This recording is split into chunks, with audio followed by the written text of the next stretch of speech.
আসসালামু আলাইকুম প্রিয় শিক্ষার্থী, আশা করি ভালোই আছো। তোমাদেরকে স্বাগত জানাচ্ছি আজকে বিজ্ঞান ক্লাসে। আমি মোহাম্মদ শরীফ আলী পিট। তোমাদের বইয়ের আর্টিকেল 10.3 ক্রিয়া ও প্রতিক্রিয়া বল, অর্থাৎ নিউটনের তৃতীয় সূত্র মানে ক্রিয়া ও প্রতিক্রিয়া বলকে কাজে লাগিয়ে নিউটন তার গতি বিষয়ক বিখ্যাত তিনটা সূত্রের মধ্যে তৃতীয় সূত্র দিচ্ছেন।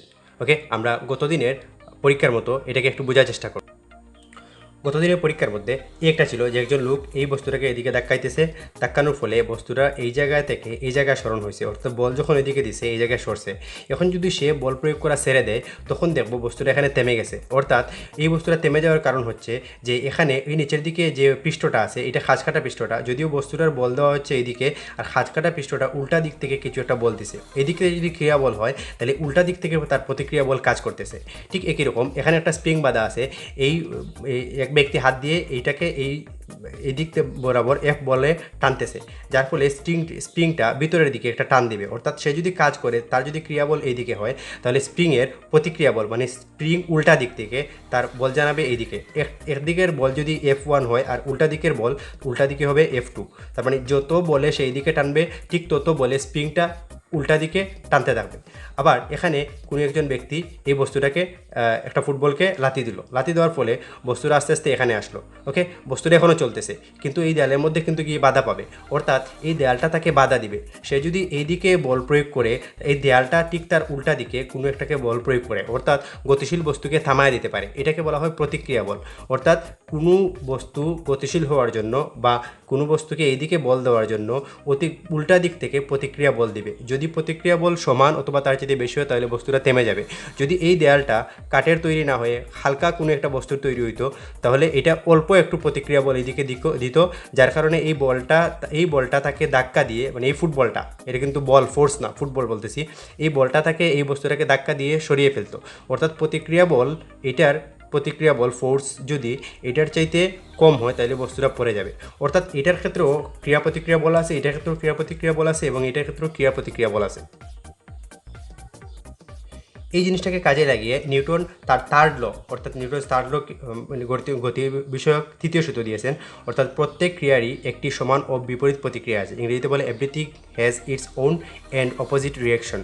অর্থাৎ এটা রিয়েল লাইফে সবসময়ই কাজে লাগে যে কেউ কোনো একটা কাজ করলে এটার উল্টা দিক তার প্রতিফলন পাইতে হয়। যদিও নিউটন এটা বলেন নাই, নিউটন বলছেন যে প্রত্যেক ক্রিয়ার, অর্থাৎ যে কোনো একটা বস্তু যদি বস্তুটা এদিকে চলতে থাকে তাহলে উল্টা দিক থেকে একটা বাধা আসবে। এই দিক থেকে একটা বল এদিকে যদি আসে, এই দিক থেকে যদি একটা বল এদিকে আসে, এটার বল হবে F1 আর এটার বল হবে F2। অর্থাৎ এই বস্তুটা পরস্পর বিপরীতমুখী হবে এবং তার মান হবে যে প্রথমটার মান যা হবে দ্বিতীয়টার মান তার সমান হবে, কিন্তু দিক উল্টা, অর্থাৎ দিক বিপরীতমুখী হবে। আমরা রিয়েল লাইফে কিছু এক্সপেরিমেন্ট এগুলোর দেখব। তোমাদের বইয়ের 219 পৃষ্ঠা দেখো। স্যার আইজাক নিউটন যদি এই নিউটনের তৃতীয় সূত্র না দিত তাও আমরা হারতাম। নিউটন তৃতীয় সূত্র দেওয়ার আগেও মানুষ নৌকা চালাইতো, কিন্তু মানুষ জানতো না যে কেন আমরা হাঁটি বা কেন আমরা সামনে যাই, কেন আমরা বালিতে হাঁটতে পারি না। তারপর মানুষ আগেও নৌকা চালাইতো, কিন্তু মানুষ জানতো না যে নৌকা পিছনের দিকে কেন ধাক্কা দিতে হবে, কেন সোজা করে এই দিক বরাবর ধাক্কা দিলে কেন দূরে যাবে, অথবা এই লগিটা বা এই খুঁটিটা কেন এরকম টান টান করে দিলে কেন দূরে যাবে না। তো নিউটন তৃতীয় সূত্র দেওয়ার পরে আসলে এই জিনিসগুলো আমাদের খুব বেশি বোধগম্য হয়েছে, অর্থাৎ খুব বেশি ক্লিয়ার হয়েছে সায়েন্সের মধ্যে। তো আমরা যখন হাঁটি তখন কিন্তু আমরা এই পা দিয়ে নিচের দিকে অর্থাৎ মাটির মধ্যে ফোর্স দিতে থাকি, যার কারণে আমাদের দেহটা উপরের দিকে একটা বল লাভ করে। এবং উপরের দিকে যেহেতু আমরা উঠে যাই, তার মানে আমরা যতটুকু বল এইদিকে দিব ততটুকু বল সামনের দিকে দিলে আমরা তখনই কিন্তু হাঁটি। দেখো আমরা কিন্তু পানিতে হাঁটতে পারি না, কারণ পানিতে আমাদের এইদিকে ক্রিয়াবল যত দিব এই বলটা সহ্য করতে পারে না পানি, যার কারণে আমরা হাঁটতে পারি না। বালির মধ্যে কেউ দৌড়াইতে পারে না বা হাঁটতে পারে না, যার কারণে আমরা বালিটা আমি যখন নিচের দিকে ফোর্স দেই বা বল দেই তখন কিন্তু বালি আমার পায়ের এখান থেকে সরে যায়, যার কারণে বালিতে হাঁটা কষ্টকর হয়।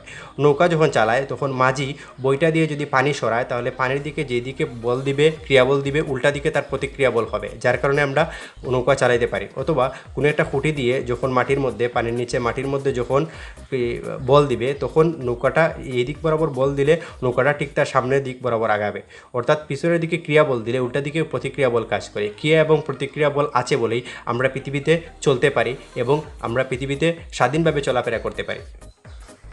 তোমার বইয়ের 220 নম্বর পৃষ্ঠায় এই উদাহরণটা একটু লক্ষ্য করো যে এখানে একজন বেলুন ফুলাচ্ছে, এই বেলুনটা হাত দিয়ে ধরছে, তারপর বেলুনটা যদি হাত থেকে ছেড়ে দেই তাহলে বেলুনের যে ছিদ্রপথ আছে এই ছিদ্রপথ থেকে পিছনের দিকে কিন্তু বেলুনের বাতাস বের হবে, এবং পিছনের দিকে যদি বাতাস ফোর্স দেয় যার কারণে বুঝতেই পারতেছো যে তৃতীয় সূত্রের কারণে এই বেলুনটা সামনের দিকে আগাবে।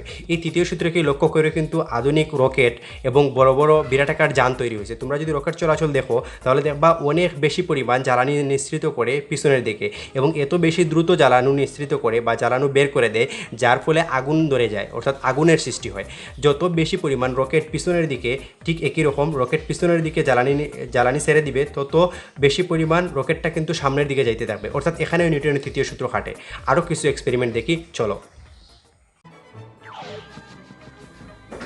গল্পটা এমন যে নিউটনের মাথায় পিচ্চি বল ফেলছে, ওই পিচ্চিকে এখন নিউটন ধরছে, এখন বম বানাবে, মটকুর ভিতরে পড়ছে, থার্ড ল এখন খাটবে।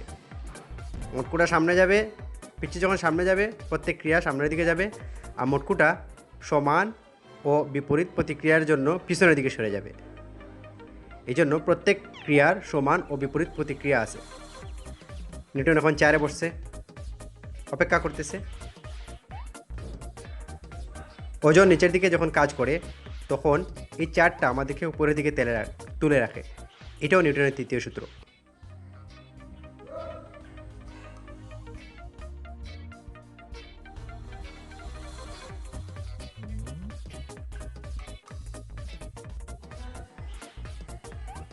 তো এটা তো কাজ করতেছে না, অপেক্ষা করতে করতে নিউটন গিয়ে আবার বসলো। কেন হলো? চেয়ার উপরের দিকে বল এখন কম দিছে। তো পিচ্ছি এখন কল্পনা করতেছে সে আকাশে উড়ে যাবে, পাখির মতো সে উড়তে পারবে, ডানা মেলবে।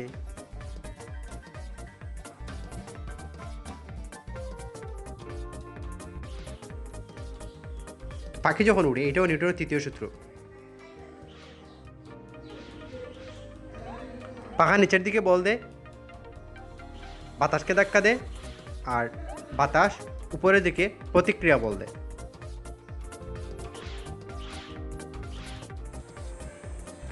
তো এভাবে ক্রিয়া ও প্রতিক্রিয়া বলকে কাজে লাগিয়ে পাখি উড়তে পারে। ধন্যবাদ সবাইকে, হোমওয়ার্কগুলো করে নিও। আজকের মতো এ পর্যন্তই। অনেক অনেক ধন্যবাদ তোমাদেরকে আমাদের সাথে ক্লাস করার জন্য।